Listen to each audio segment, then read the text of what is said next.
And then there's the yellow flags. Understanding the difference between a preference and a problem, I think, is key here.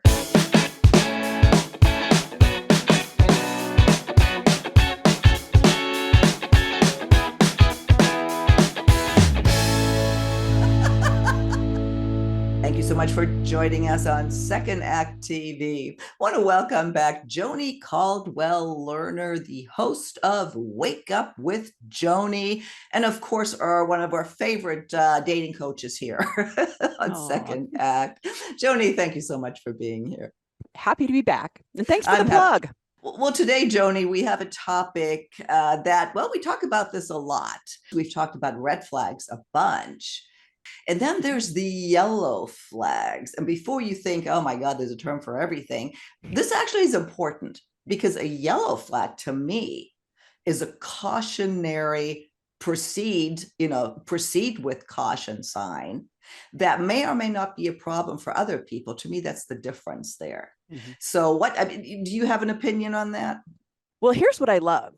So red flags are stop, do not go, turn around and run the other way with your hair on fire. Yeah. Green flags are like, yeah, this could work. This is really jiving. I love that. I love the yellow flag area because there are some things that we may have considered red flags in the past that are you're able to work with or shift, change, or evolve. Yeah. So I love this. Yeah. Well, and they're subjective. Is this really something that may not be important to you? So, like you said, let's talk about that. One that's brought up here is they want to spend all their time with you from the beginning. So right away, start dating someone, and all of a sudden you're like, glued at the hip. Why is that a yellow flag? Okay, first of all, I love the word opportunity. Every yellow flag is an opportunity to set a boundary, an opportunity to have a conversation, an opportunity to flex your wants and your yeses and nos, right? So if they want to spend all their time with you, it may be that they've been alone for a long time and it's situational and they really like you and they want to spend, okay. Yeah. But for me, this is a little too much too fast. But if I really liked him, if I really felt a connection, I would just set boundaries. Well, I'm not available on these days. I am available in 5 days, and I would love to see you. Yeah. Or I just can't answer the phone call or your text during the day because I still work. Yeah. Well, and I think the underlying issue here is: are you walking into a situation where there's unhealthy or just way too much pressure going to be put on you that's going to just build and build, and that could be concerning. So think about it. Do you feel uncomfortable with the pressure that you are feeling? Do they just want to spend time with you, or is it like Joni said, God, this is nice, they really like me? Well, now, so there are so many layers to this. If you've got codependent issues and you get to another codependent, they may go, yes. But what I'm saying is, and great point, Silka, as always, but what I'm saying is you have the opportunity to set the boundaries. And if then they freak out, they're too needy, anxious, or that energy in general, then Yeah. But you don't have to, it's not a red flag where you're like, right. Is it a red flag or potential one for you? Could be. Has no hobbies or interests outside of your relationship. This is interesting because I worked with a woman who had some great hobbies outside, in her life. And the person she was dating didn't really have anything, and she didn't care because she's an introvert, he's an introvert.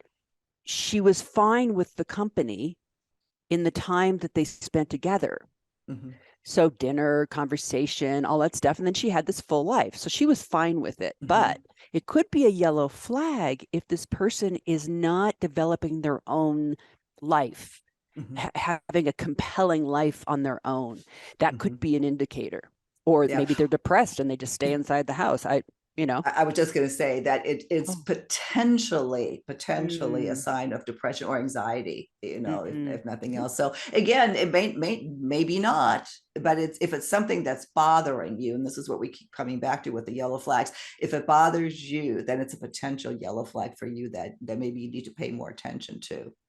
Right. So it's proceed with caution, Yes. just like a yellow light. Yeah. Exactly, Mhm. exactly. Has no other friends. That kind of goes to that same point. And some people just they don't have a lot of friends. And frankly, what some people feel a friend is, or an acquaintance is a big spectrum, or on a big spectrum. But if there really aren't anybody else in his or her life, what do you think, Joni? I love the word spectrum. There is a Mm-hmm. spectrum on this. There are people who lose themselves in a crowd of friends because they Mm-hmm. don't want to be emotionally intimate. So that could be an indicator, right? And then the other side of the spectrum is they don't have any friends, maybe because they don't know how to connect or whatever it is. But let's just say they're introverts, they have a friend or two, and you can see that they have the ability to have conversations and care about another person. It doesn't have to be 60 people. It could be one, it could be two. But yellow flag, you Mm-hmm. just kind of look up and go, proceed with caution and watch. How do they talk about their friends? How do they interact? Make sense? Oh, no, absolutely. Makes total sense. Makes total sense. Here's another one: unwillingness to compromise. That can be indicative of many things, Mhm. but certainly a cautionary yellow flag if this is something that's starting to bother you, that when you do have a disagreement or something from the onset, Mm. and there's not compromise. Well, it's interesting because we get more set in our ways as we get older. It has to do with hormones. It has to do with life lived, but it's an opportunity. Now we're back to Mm-hmm. Joni's opportunity to say to this person, you know, I understand that this is the way you do things, but I'd love to talk about a. Are you open to that? Mm-hmm. No, this is the way we do things. Well, now another person that I coach, they have one house here and one house here. She can take care of her house however she wants, and he takes care of his house however Mm-hmm. he wants. And they don't get to tell each other how to take care of their environment, right? That's the compromise. Yeah. So there's a possibility, an opportunity Yeah. for conversation about it. I mean, here's another one that you alluded to right at the beginning: does not respect your boundaries. If you do set boundaries, they don't respect them. And it can be something as simple as, they run late all the time, keep you waiting, that sort of thing, that can really, like someone like me, that would be a huge yellow flag. Proceed with caution, or let's have a conversation about this. Yeah, I think a conversation is warranted if that matters to you, right? I learned way back in my 20s, I was told you being late all the time disrespects you, it Mm-hmm. disrespects the other person. Yep. So, yes, if they don't respect your boundaries, that is absolutely a yellow flag. A yellow flag person can be taught. You can Yeah. say, this was a boundary I set, and you just keep walking all Right. over it, dude. Right. So, I would like to respectfully request that Mm-hmm. you hear me when I say, Yeah. if you're going to be here at 9, be here at 9. Yeah. I use this example all the time. I used to, I don't know why, I was just unconscious. I would stir something, I'd stick the spoon on the counter. And John would come out and there'd be this sticky, ooey gooey spoon on the counter. And everything has a system, right? And he's like, the first time, could you? And I'm like, oh, yeah, next time. Like literally the next day, did it again. But he was patient with me. And I I learned the laugh, boundary. Joni. I laugh because Paul does that. It's like I just look, it's just so funny. And then I've resigned myself to the fact that if I want to clean, then I'm just gonna have to clean it. So that's where it's a yellow flag. I don't have to let it bother me, because really it's what does that matter overall? And Yeah, that's yeah, why yeah. these yellow flag. You can decide: is this a problem, or is this Yes. a something that you want, or a real problem? So that's Brilliant funny. example. Yes. For one person, it's a absolutely no. And the other person's like, whatever. I'll Yeah, just okay, clean it up whatever. myself. Yeah. Yeah, exactly, because it's not going to change. Yeah. Well, I did change though. Good for you. Good Yeah. for you. Yeah, Paul won't. But we have a history of failed relationships. That's not a tough one, but an interesting one, especially for us sitting and talking here. Both of us in our early 60s. Obviously, we had failed relationships. Most of the people we're talking to, there's either a string or certainly some sort of failed relationship. So at what point is it indicative of something, potential red flag, or where's the yellow flag to perhaps find out why there's this pattern, right? Right. So the why is the difference between the yellow and the red, or the orange. So I guess there are orange flags. So you can elevate a yellow to an orange, and then it becomes a red. So this is a very, very interesting, because we do have, most of us, first of all, if we don't have any history of relationship, then that's a flag, right? That could be a yellow flag. But if we have a history of failed relationships, the question is this. So what did you do differently? After this last relationship, how did you heal that piece of you? Because the thing is, I had a friend, he used to say, if one person calls you an ass, who cares? But if three people in a row call you an ass, then go buy a saddle. So, so if you've got failed relationship after failed relationship, it's probably the same issue, right? Same person, different face. I've said this before. I love that term. So heal it. What is it? What did you do differently? What did you heal? Or what are you going to do differently this time? Right.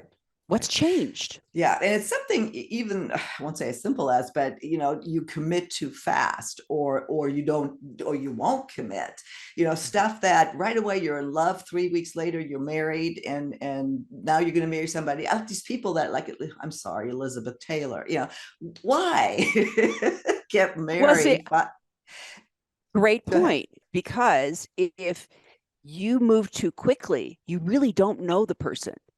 You really don't know the person. I know your heart is, we've got all the yay, and the butterflies are floating around, and the little bluebirds are singing and stuff. But trust the universe, trust the process, trust that that's not the only person for you. Because that's what happens. People get scared, they get needy, they get anxious, and they glom on. And that'll make a person run in the other direction, by the way. Or if the person's needy and anxious and wants to glom on too, now you've got this not so healthy. I know, and I have people like that, that were relatively close in my life. I just couldn't. I'm just shaking my head. But you can't tell anybody that. They have to figure that out for themselves. So that's why these conversations, I think, are important, because you hear things where you go, "Oh my God, that is me." And I mean, I hear it all the time for me. That's how I've learned. So well, and what I love about you and about me is we're not judging any of this. No. I had a friend who used to say, "I judge no man," which of course cracks me up because everything judges so much. But really, it's everybody has their journey, and we're all at a different place on the timeline. And so don't judge yourself, please. Don't make yourself wrong, please. But find out a way to make healthier choices. Make better choices. Exactly. Here's another one: constantly hides information. Yeah. That's almost more of a red flag to me. But why is that a yellow? Could it be a yellow flag? Well, it could become a red flag, right? So if let's say the person had a past relationship, and that relationship stole money from them or manipulated them in some way, and they needed to protect themselves, and they're in that protective mode, that's situational, and that can be a yellow flag. But if they are a manipulator, a liar, there's $500,000 in debt, and whatever it is, then that can become a red flag. But another opportunity. Sweetheart, I noticed that you kind of hide your phone from me when you're texting. That actually is a red flag. If you have to ask for that, you're in trouble. Yeah, who's getting home? No, it's hiding, being that's definitely, it's sneaky. Attention. It's sneaky. It's out of integrity. So that gives you something right there. Right. Well, I mean, lots of stuff to consider. Why is this important? It's like, how do you determine your own yellow flags based on what we discussed today? And it really is, this conversation is all about you. What is it that bothers you that tells you to be cautionary about proceeding forward? And if you understand that and have your eyes open to it, I'm certainly not saying look for the bad. I'm all about looking for the good. But if you know something bothers you and that comes up, you may be heading towards a red flag, which is a stop. We're coming to the end, Joni. What would you add on this? Look, Silka and I aren't here to stir the pot. We're just here to have a conversation and talk about things that matter. Now, this gives you an opportunity in your relationship to talk about things that matter. What an elevation of a current relationship or a dating relationship. Yeah. Well, and especially dating, and you can bring it up like, I've been noticing this, and it kind of bothers me a little bit. It's okay if we talk about that. And a lot of times, if it truly is a yellow flag, the person isn't aware of it. So it's always a good thing to discuss it. And I think I said this earlier, the understanding the difference between a preference and a problem, I think, is key here. And what you just said too is this is something I feel. It's an I statement. That's what you want to do when you take this. You're not here, you blah, blah, blah. You put sticky spoons on the thing. The person's going to go, yeah. Instead, you want to say, I realize that I have this thing and I don't know where it came from, but these sticky spoons make me crazy. Would you mind terribly putting that? And that's the way he approached me, and I got better and better. Joni, that's what I love about you. Thank you so much. As always, we'll link to all your information. Anything that resonated here, maybe you want to talk to Joni about it. Maybe you're one of those spoon people and you can empathize. Call me. And I will link, of course, to your brand new, redone, wonderful podcast, Wake Up with Joni. And Joni, I can't wait to talk to you again on our next segment, Second Act TV. Thank you.